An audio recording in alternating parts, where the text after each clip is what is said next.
前衛生福利司黃錢其濂接受本台專訪時話，對修訂後嘅預算案依然失望，批評政府到而家仍然未有長遠嘅房屋政策，令市民安居樂業。林永文報導。曾經掌管香港衛生福利服務嘅前衛生福利司黃錢其濂退休10幾年，仲係好關心新修訂嘅預算案對民生嘅幫助。尤其今次嗰個預算案啦，令到我好失望，就係因為咧對於中產嗰度唔係俾幾千蚊得㗎，幾千蚊我好多謝，係非常之有用。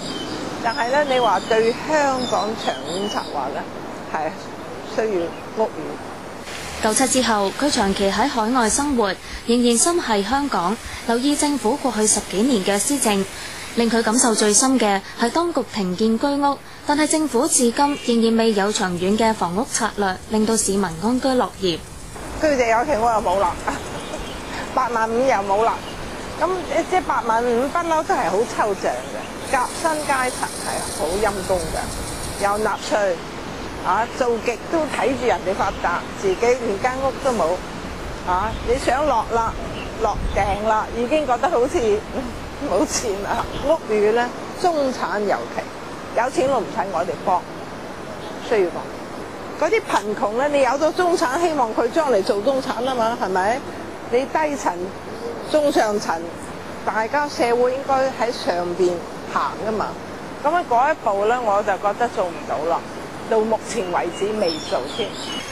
昔日作為決策科嘅首長，深深體會到民心嘅訴求。咁對於房屋政策，佢有自己嘅睇法。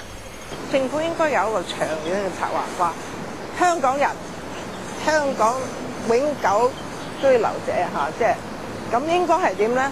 譬如60%係有屋嘅，自己居住嘅屋，咁你梗係達唔到嗰個啦嘛。但係咧，你可以逐步嚟，咁有盈餘啦，咁咪做多啲。黃錢其濂話：要達到佢所建議嘅建屋目標，未必係單靠政府自己興建，可以同一啲發展商同埋專業人士一齊策劃，共同達到目標。亞洲電視記者林永文報道。